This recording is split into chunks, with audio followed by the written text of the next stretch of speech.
Sabungero. Diba? Yung mga nawawala na maraming sabungero.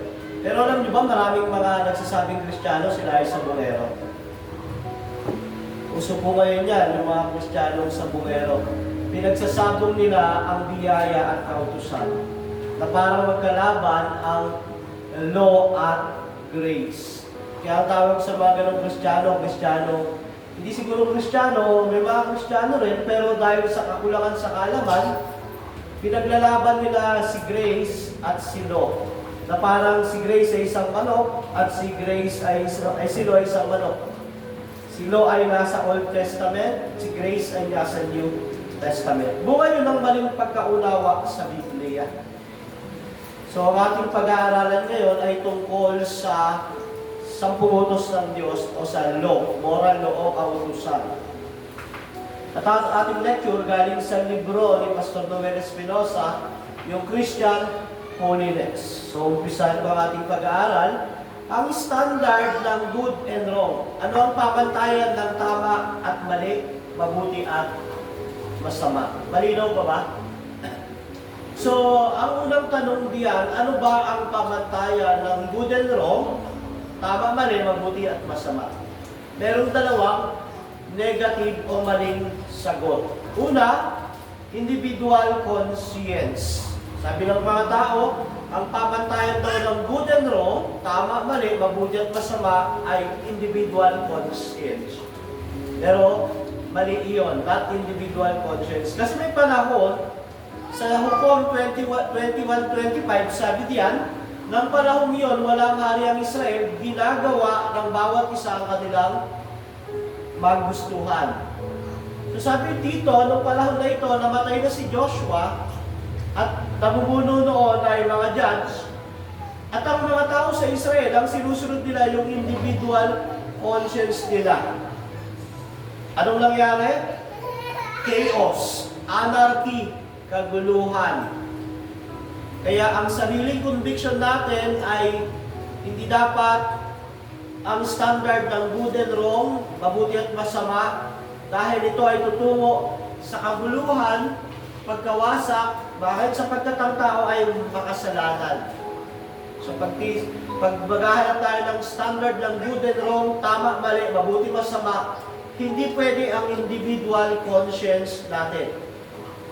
Kaya ang kailangan na pamantayan sa magsisilbing gabay ng tama at mali, mabuti at masama ay dapat para sa ikabubuti ng lahat. Hindi sa gusto lang ng isang tao. So yung conscience mo, yung conviction mo, hindi yan ang standard ng tama, mali, mabuti at masama. Pangalawa, moral majority. Sinasabi nila, ang standard ng tama, mali, mabuti at masama ay yung moral majority. Kaya uso yung lengguwahe na vox populi, vox Dei. The language of the people is the voice of God. Na hindi mo totoo yan. May bias ang ganyang paniniwala sapagkat ito ay papabor lamang sa mga tao na marami at hindi magiging makatarungan sa kakaunti. So yun yung pangalawang negative. Moral majority. Sa demokrasya, ganyan. Sino yung naihalal? Siya yung magiging pangulo, magiging kwan. Pero hindi ibig sabihin doon, siya yung tama, siya yung mali, siya yung mabuti at masama.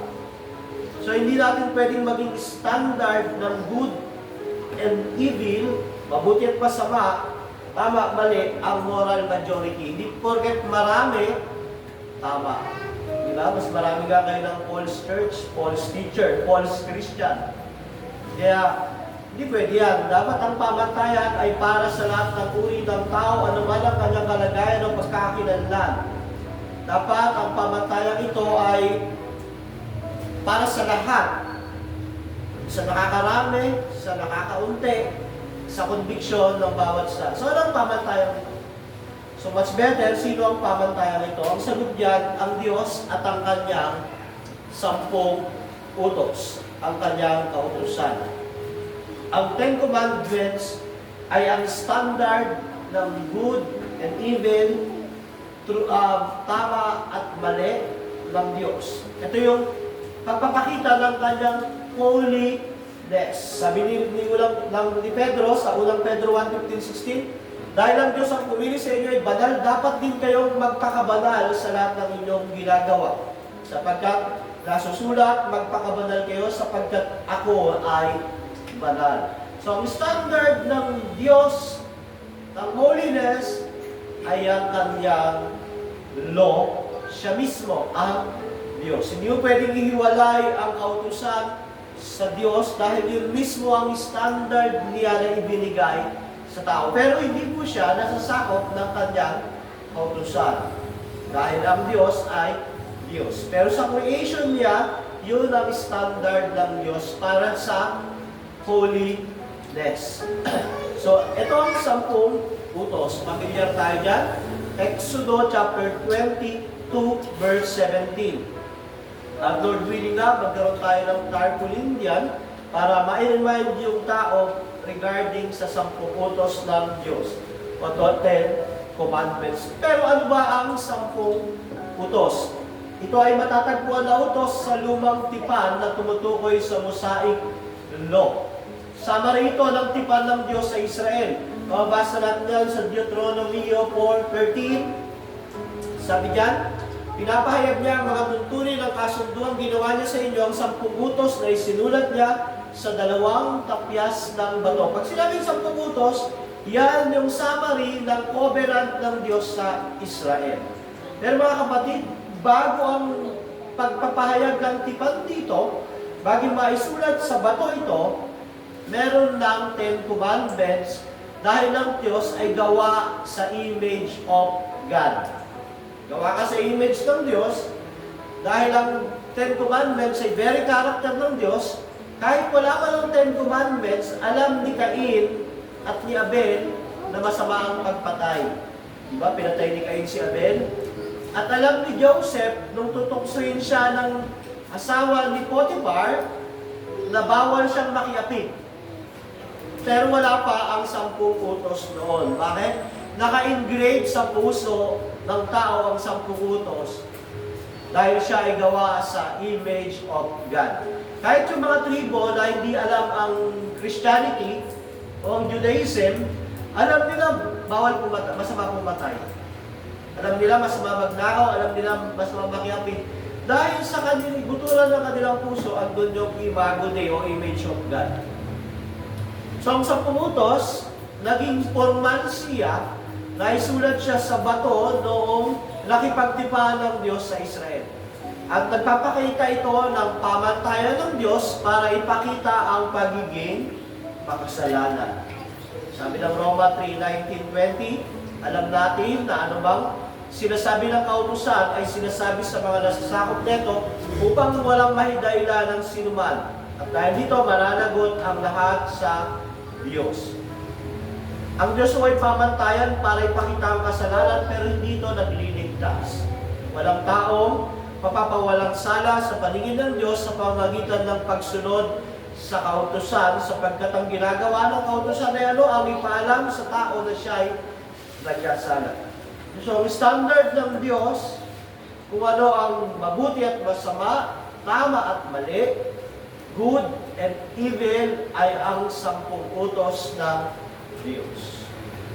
So, paano mo nalalamang masama pumatay? Sa 10 utos ng Diyos. Paano mo nalalamang dapat mong igalang ang nanay at tatay mo? Sa 10 utos ng Diyos. Paano mo nalalamang masama magnakaw, makiapid sa 10 utos ng Diyos? Bukod pa sa naka-engrave sa iyo dahil ikaw ay gawa sa imahe ng Diyos. So, standard na binigay ng Diyos para malaman ang kasalanan, maipakita ang kasalanan ng tao ay ang 10 utos ng Diyos. Ano ang kahalagahan ng 10 utos? Sumunod. Una, ito ay sinulat mismo ng Diyos. Ang 10 utos ay ang natatanging dokumento na sinulat ng Diyos. So, dito, pag may sinulat ang isang pinapahalagahan mo, dapat ang sulat na ito ay papahalagahan mo. So, ang 10 utos, sinulat ng Diyos, mabasa sa Exodo 31:18. At Deuteronomio 5:22, sabi diyan, matapos sabihin ni Yahweh kay Moises ang lahat ng ito, sa bundok ng Sinai, binigay niya rito ang 2 tapyas ng bato na kinasusulatan ng kautusan na si Yahweh mismo ang sumulat. Ganun din sa Deuteronomio 5:22. Sa Exodus 31:18, binasag kasi ni Moises Di ba, nung pagbaba niya ng bundok, ang mga Hebreo, mga Israelita, sila ay sumasamba doon kay Yahweh na nasa anyo ng isang golden calf. Hindi iyon ibang Diyos. Si Yahweh para sa kanila iyon. Kaya kaso may image. Gumawa sila ng image para meron silang sambahin, pero si Yahweh pa rin iyon para sa kanila. So pagbaba ni Moises, galit siya, binasag niya iyon. Pagdating ng Deuteronomy 5:22, sinulat ulit ito ng Diyos. At sa New Testament, ang kahalagaan nito, inulit ito ni Christ in summary. Binuod niya ito. Hindi niya ito pinawalang visa, sinamarize niya lang para mas madaling maunawaan. Sa Matthew 22:37-40, sabi diyan, ibigin mo ang Panginoon mong Diyos ng buong puso, buong kaluluwa at buong pag-isip. Ito ang pinakamahalagang utos. Sa 40, sa 2 utos na ito, nakasalalay ang buong kautusan ni Moises at ang katuruan ng mga propeta. So yun ang kahalagaan nun. Sinulat ng Diyos, bukod doon, ito ay ibinuod ni Christ, inulit sa New Testament sa mas madaling maunawaan ng mga Hudyo. Hindi pinawalang bisa. Hindi niya inabrogate o inalis. Sumunod, ang pagiging kabahagi nito sa buhay ng mananampalataya sa Bagong Tipan. So nakita natin na ito ay mahalaga at ito ay naka-engrave. So, ang pinakamalaking argumento ngayon dito, kabahagi pa ba ngayon sa Bagong Tipan ang 10 utos ng Diyos? So yun ang ating pag-aaralan, ang pagiging kabahagi nito sa buhay ng mananampalataya sa Bagong Tipan. Una, mga argument, sabi may mga nagsasabi na hindi na ito bahagi o binding pa sa mga believer. Hindi na raw ito para sa atin sa New Testament dahil para daw yun sa Old Testament. Tayo daw, mga New Testament believer, ay nasa law of Christ na parang iba yung law of God sa law of Christ. Actually, may nakausap ako dyan. Sa kanya naman, law of the Spirit na raw. Parang iba si God, si Christ, at si Spirit. May kanya-kanya silang law. Pero we believe in one God. So, hindi nagustuhan ni Christ yung law ni Father, kaya naglagay siya ng sariling law niya, na parang magkaiba yung kaisipan ng Father, Son, and Holy Spirit. So, may nagsasabi, ito daw ay para sa Old Testament lang. Tayo na nasa New Testament, law of Christ daw. Pero, ang sagot dyan, ito, si Kristo mismo ay nagturo ng prinsipyo nito sa Sermon of the Mount. Pagkatapos niya ipahayag yung Sermon of the Mount, sabi niya sa verse 19, tandaan ninyo, maglalaho ang langit at ang lupa, ngunit isang tuldok o tudlit man ang kautusan ay hindi mawawala ng bisa hanggat di natutupad ang lahat. At sino mang magpawalang bisa sa kaliit-liitang bahagi nito at magturo ng gayon sa mga tao ay magiging pinakamababa sa kaharian ng langit. At sabi niya, ngunit ang sumusunod sa kautusan at magtuturo sa mga tao na tuparin iyon ay magiging dakila sa kaharian ng langit. Sa kanyang pagtuturo ng kingdom sa Sermon of the Mount, sa Matthew 5 hanggang 7, sabi ni Christ, hindi siya naparito para ipawalang bisa ang law. Actually, para tuparin pa nga, yung ceremonial law, tinupad niya. At yung moral law, yung 10 utos, tinupad niya para sa mga taong hindi kayang makatupad nito. Siya ang tumupad doon. Hindi niya pinawalang bisa. Kaya pag may nagsabi sa inyo, oh, hindi na tayo sakop ng 10 utos. Nasa grace na tayo. Law of Christ. Ano yung law of Christ? Iba sa law of God? Yung iba naman, nasa law of Spirit na tayo. Ano yung law of Spirit? Iba sa law of God. Bakit ilan ba ang Diyos? So, sumunod na sagot, ang mga apostol ay nagturo rin ang prinsipyo nito. Sabi ni Apostol Pablo, sa Efeso 6:2, igalang mo ang iyong ama't ina. Ito ang unang utos na may kalakip na pangako. Ano yung pangako? Magiging maganda at mahaba ang iyong buhay. Sabi ni Pablo, ito ang unang utos na may kalakip na pangako. Kasi di ba, walang nakasabi na magiging maganda at mahaba ang buhay mo sa lupa. Hindi niya sinasabi, ito yung first commandment. Kasi ito ay fifth commandment. Pero sa lahat ng commandment, ito lang may promise na magiging maganda at mahaba ang iyong buhay sa lupa. Kaya yung mga ginagalang yung kanilang ama at ina, maganda at mahaba ang inyong buhay sa lupa, sabi ng Biblia. Paano, Pastor, yung rebelde sa nanay at tatay? Hindi maganda, hindi rin mahaba. Ganun lang naman yun eh. So pag may nagsasabi na, oh, hindi na tayo under the law of God, 10 commandments, nasa law of Christ na tayo, sabihin natin, si Christ mismo nagturo na hindi niya papawalang bisa. At ang mga apostol, inulit ang mga utos na ito. Mga hentil ang kausap ni Pablo sa Efeso. At sinabi niya, ito ang utos na may kalakip na pangako. So, buhay at nag-exist ang 10 utos sa New Testament. Sumunod, pangalawa, tayo daw ay nasa biyaya na, wala na sa kautusan. Tayo daw ay nasa pag-ibig na rin, wala na sa kautusan. Nasa law of grace, law of love na raw tayo, kaya wala na tayo sa law of God. Sabi ng mga hyper-gracer, mga antinomians at neonomians, ibig sabihin, wala na tayo sa law, may bago na. Antinomians, wala nang law. Wala nang kautusan, wala nang 10 utos.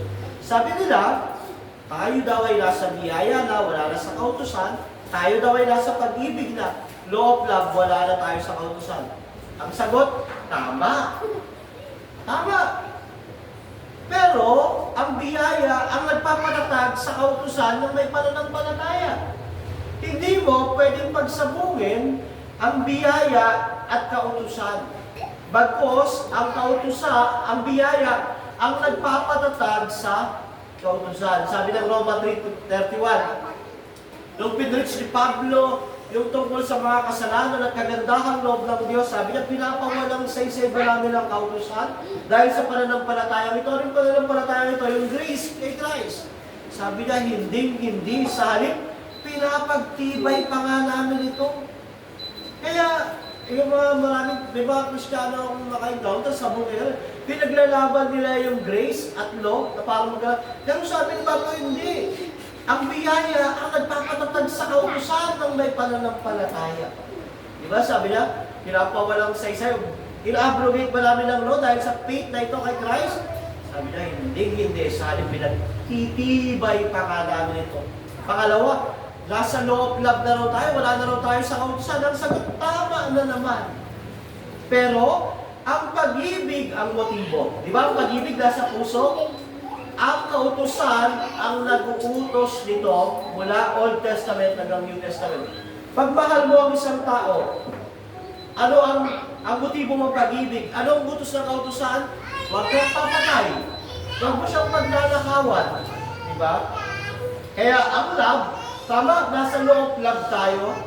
Yet, ang law of love na yan, ang motive at ang nagpapatupad niyan yung pagsunod mo sa kautusan. Naiintindihan po ba? Nakukuha?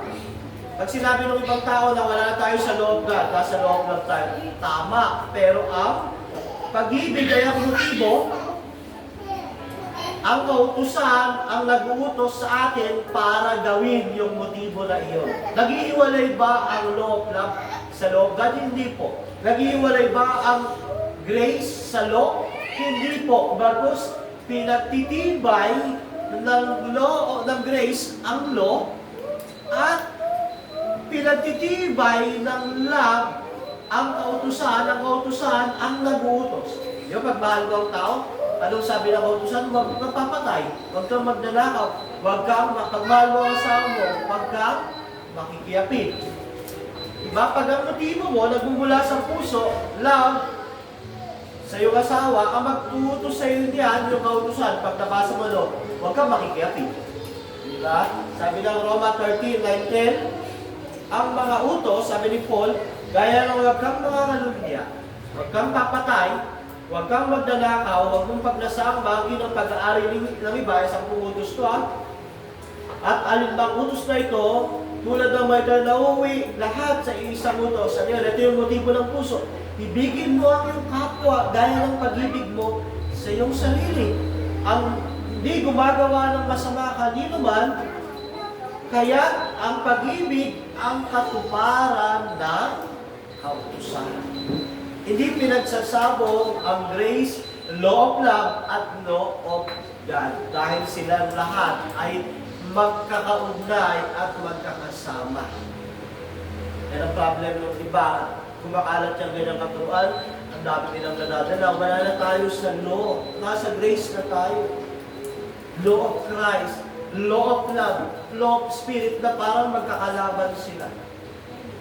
Dahil sa maling pagkaunawa sa Biblia. Sana wala pong madala sa atin yan. Lalo kumakalat yung turo nila every Domingo. Hyper-gracer. Diba?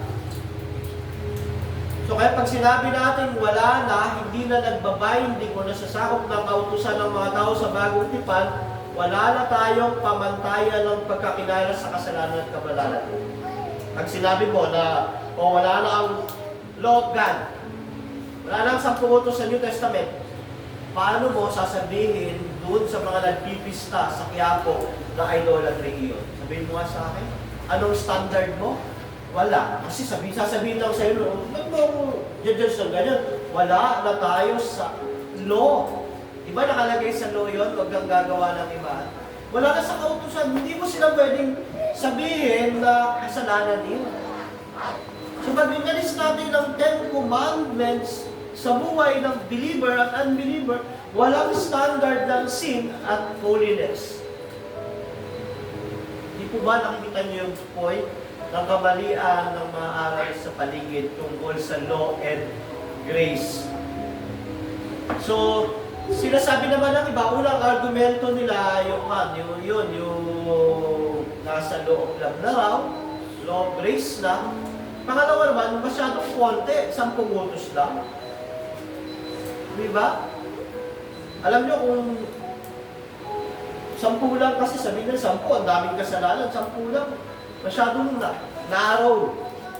Pero alam niyo po, ang maling pangunawa sa kautusan na to ay ukol sa pagkilos lang. Akala ng tao, ang kautusan ay panlabas lang. Bawa, huwag kang papatay, huwag kang makikiyapid, huwag kang magnanakaw.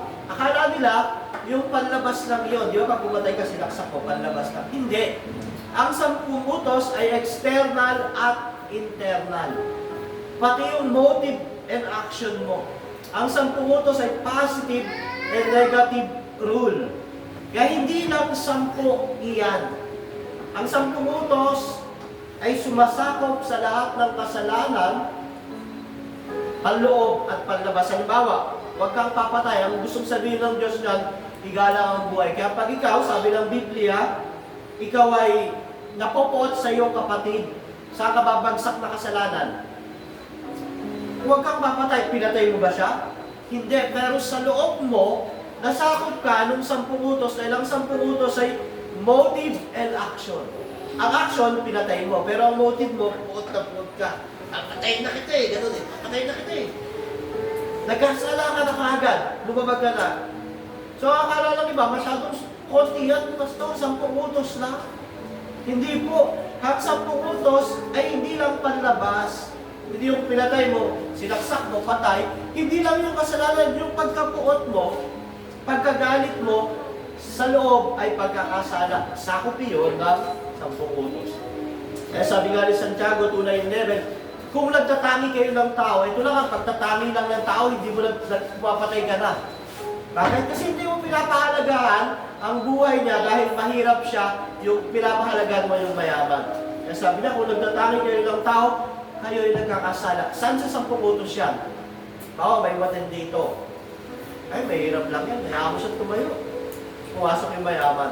Dito ka. Pumapasok po yan sa 10 utos. Kasi nagtatangi ka ng buhay, hindi mo ginagalang yung buhay. Kaya sabi ni Santiago, kung nagtatangi kayo ng tao, kayo nagkakasala at batay sa kautusan, dapat kayong parusahan. Ang lumalabag sa isang utos, kahit tumutupad sa iba, ay lumalabag sa buong kautusan. Kaya, standard ito ng holiness ng Diyos na walang pwedeng makaabot. Dahil, unang-una, internal ito at external. Kaya kailangan si Christ. Pero hindi ito pwedeng mawala dahil ito ay standard ng judgment ng Diyos. At bilang mananampalataya, standard mo yan sa pamumuhay mo. Kaya tayo, pag nagalit tayo, napuot tayo, itinangi natin yung ibang tao sa ibang tao, pumapasok tayo sa kasalanan, huwag kang papatay. Ganyan ang moral law, positive and negative.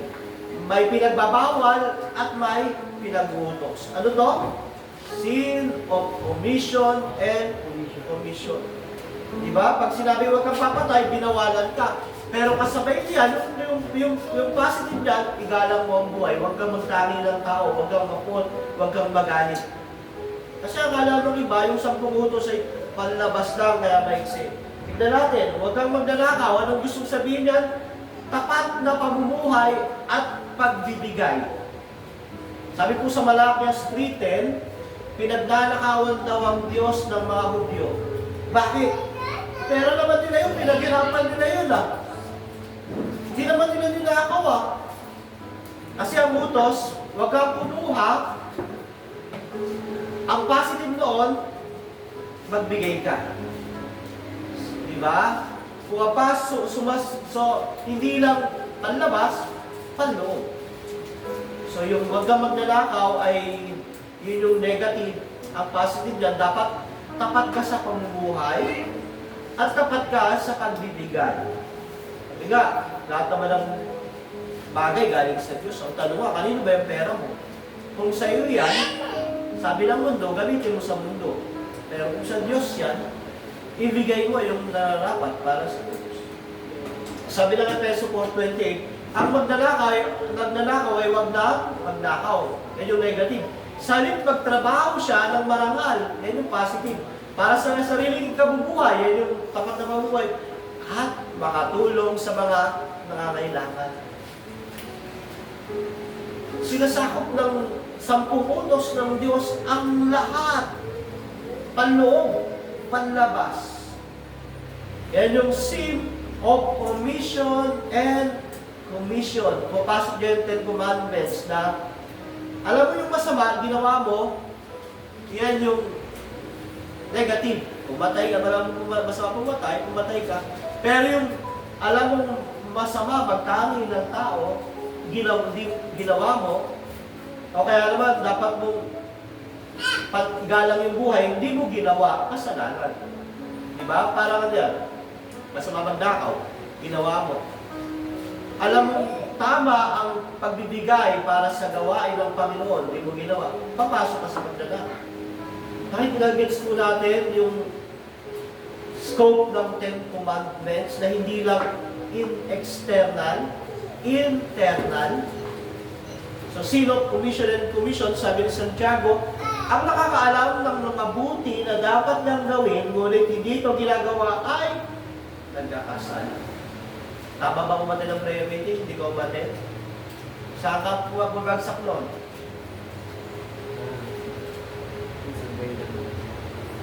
Yeah. Idolatry. Kung ano yung pinalit mo sa gawain. Hindi ka nagsimba ng linggo. Saan ka mabagsak na utos? Idolatry. Sumamba ka sa Diyos-Diyosan. Ano yung Diyos-Diyosan? Yung pinalit mo sa gawain. So, diba? Yung alam mo yung mabuti, hindi niya ginagawa, ay nagkakasala. Ang kabanalan ay positive and negative. Loob at labas. Hindi pwedeng banal-banalan lang sa labas. Dapat yung loob. At lahat yan, standard yan ng Ten Commandments.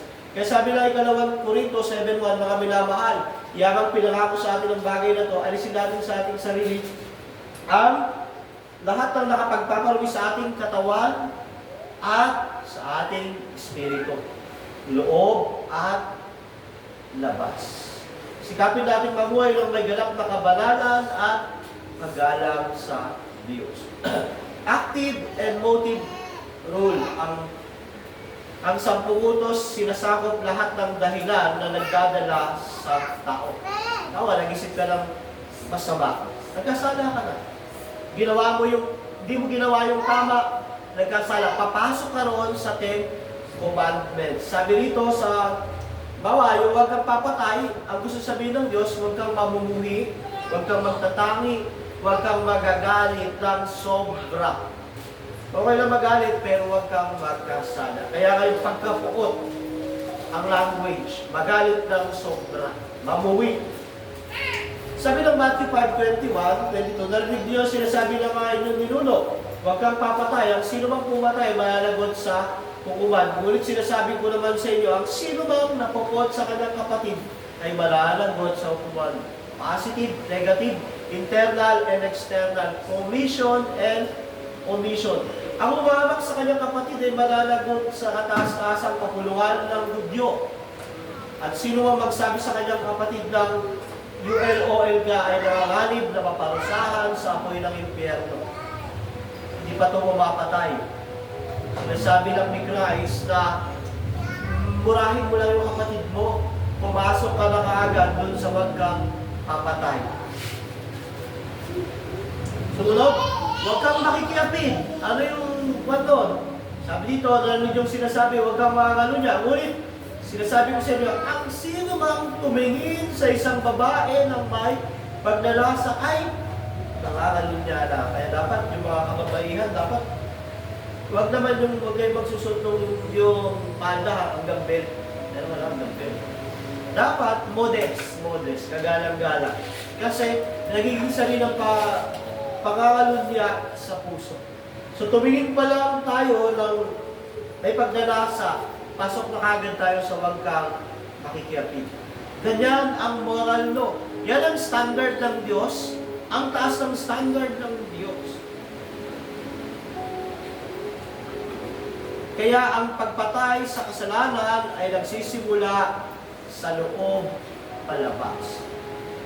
Dahil mataas ang standard ng Diyos, hindi kayang gawin ng tao, si Kristo ang gumawa. Ngayon, nabubuhay na tayo kay Kristo, sakop pa tayo yan bilang standard natin sa pagpapabanal. So ang pagbabago nagsisimula sa loob. Naboborn again. Kaya pag naborn again, nagbabago. Palabas. Hindi palabas, paloob. Paloob, palabas. Sabi ng Bible sa Matthew 23:26, doon ang Panginoong Jesucristo ay sinasaway ang pagka-hypocrite sa mga Pharisee. Sabi niya, linisin mo muna ang nasa loob ng tasa at pinggan at magiging malinis din ang labas. Kailangan mo munang ma-born again. Diba?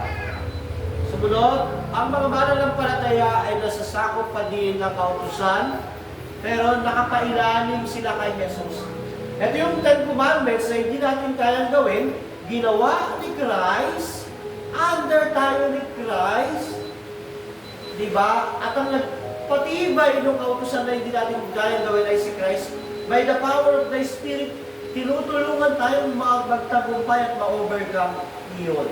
Pero yun pa rin ang standard ng holiness natin. Diba? Kaya sabi ng unang Korinto, sa piling naman ng mga hentil na hindi saklaw ng kautusan, ako'y naging hentil upang makikayat ko sila. Subalit, sabi ni Pablo, hindi ito nangangahulugang hindi ko sinunod ang mga utos ng Diyos sapagkat ako'y nasa ilalim ng kautusan ni Kristo. Ano yung kautusan ni Kristo? Iba ba sa kautusan ng Diyos? Hindi po, yung 10 utos pa rin na yun. Kasi perfect ang law, pero hindi ka nito kaya gawing perfect. So ikaw, under ka ng kautusan, pero yung kautusan, tinupad ni Kristo, under ka ni Christ. So ang kautusan ay hindi na nakasulat sa bato. Ito ay nakasulat na sa puso. Sa Old Testament, ang kautusan nakasulat sa 2 kapyas ng bato. Dahil sa New Testament, mabiyaya, isinulat na ng Diyos sa puso ng mga mananampalataya.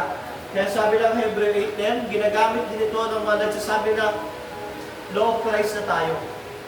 Ano yung law of Christ? The law of God, hindi 10 commandments din. Sabi ng Hebreo 8:10, ganito ang gagawin ko sa tipan sa bayan ng Israel. Pagdating ng panahon, sabi ng Panginoon, itatanim ko sa kanilang pag-iisip ang aking mga utos. Old Testament ito, Jeremiah 31:31, kinote sa Hebreo, New Testament, ay isa lang naman ang pinapatungkulan, yung 10 utos. Ano ang nagbago? Ang nagbago ay ang pinaglalagyan ng kautusan, hindi ang kautusan.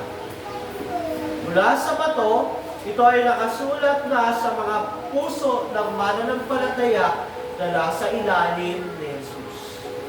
Pag unbeliever ka, ang 10 Commandments ay pamantayan ng hatol ng Diyos sa iyo. Pag believer ka, yan ang standard ng pamumuhay mo, pero hindi mo kayang sundin yan, nasa ilalim ka ni Christ.